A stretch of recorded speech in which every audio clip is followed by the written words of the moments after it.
So just the other day, former President Donald Trump was convicted on all 34 charges.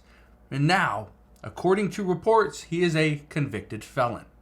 Now, what happens next? Well, we're going to discuss that, but the first thing that we need to go over is how we are now seeing Republicans go out of their way and support former President Donald Trump. Because according to them, they say we need to choose the lesser of the two evils. And they are saying that former President Donald Trump is the lesser of the two evils between him and current President Joe Biden. Now, I'm going to get to more of this in just a moment, but the support that former President Trump is now seeing, some say this could be devastating for Democrats and President Biden come November 5th. So I'm going to break all this down in just a moment. All I ask is one thing. It takes 2 seconds. Go ahead, hit that like button if you enjoy these daily updates. And now, let's begin.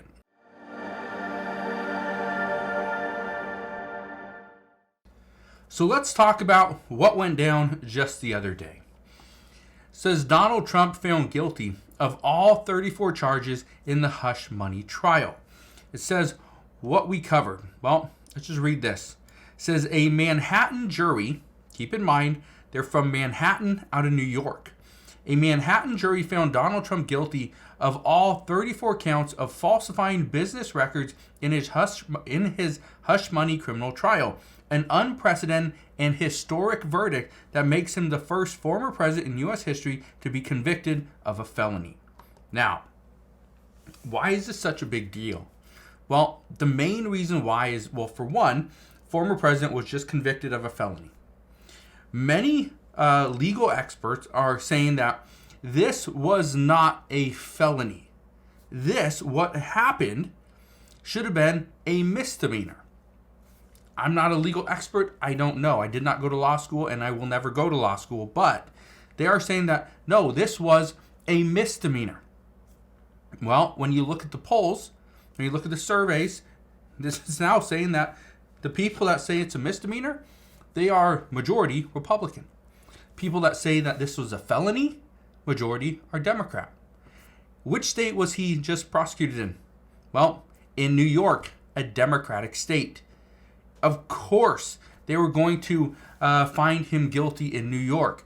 Now, let's take him to a different state, and I guarantee things will be different. But here's the big news. Look at this. It says the Trump campaign says it raised $52.8 million after the guilty verdict in fundraising blitz. In about 24 hours, that's what he raised. Look at this. It says former President Donald Trump's campaign and the Republican Party raised $52.8 million in the 24 hours after Trump was convicted on 34 felony counts. It says the campaign said Thursday's sum mostly came from small dollar donors, including 30% who were new contributors to Win Red. Okay? Now, look at this. It says a CBS News analyst of the Trump campaign's fundraising through April found he has received an influx in donations following key moments in his legal battles. Before his conviction on Thursday, FEC filings show Trump's two best fundraising days were April 4th, 2023, when he was arraigned in New York City, and then August 25th, 2023, the day after his mugshot was released in his separate criminal case in Georgia. Now, here's what you need to know. When mainstream media starts pushing Donald Trump out there, saying convicted, mugshot, whatever it is, for hardcore Republicans, they look at this and say, this is a political stunt.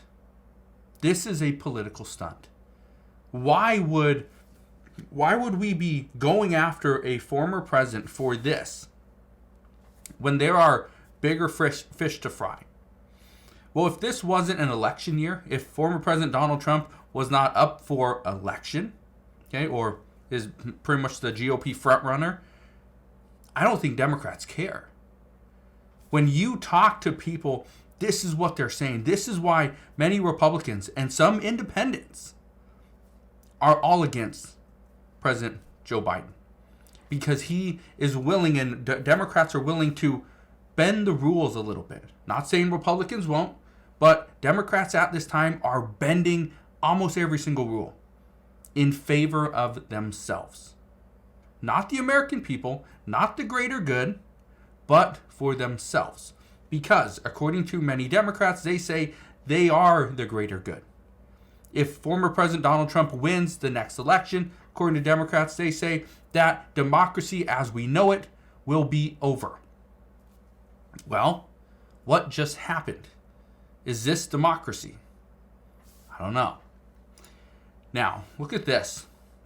It says Trump verdict makes significant number of Republicans less likely to support him, according to a Reuters Ipsos survey. You need to understand who is taking the survey.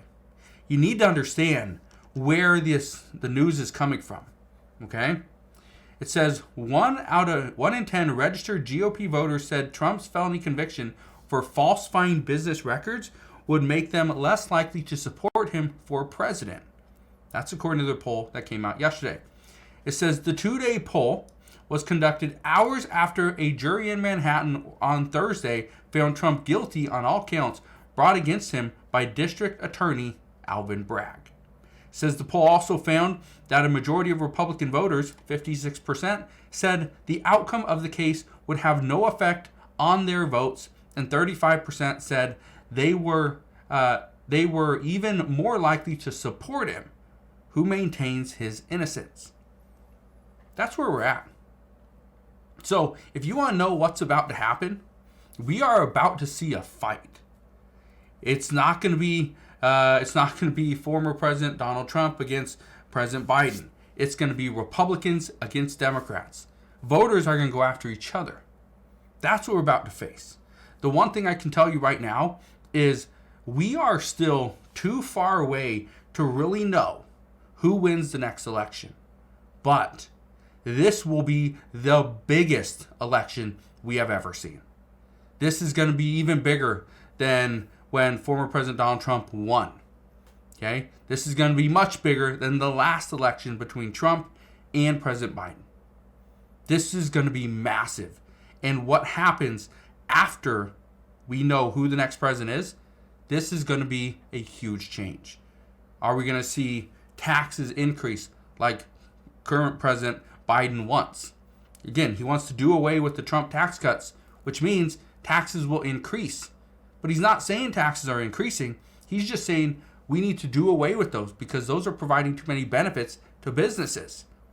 But at the same time, those benefits are also providing benefits to us, individuals as well. So we're going to see what happens. All I can tell you right now is the next handful of months are going to be very interesting. We do not know which direction we are going to go. Go up, we could go down, the U.S. could go deeper into debt, we could start paying some off. Highly unlikely, but you never know. But all I know right now is I will be ready. Whatever comes, whatever happens, I will be ready. So, just want to thank you guys for watching. As of today, that is what we know. So again, thank you guys for watching. Consider subscribing, and I'll see you guys on the next one.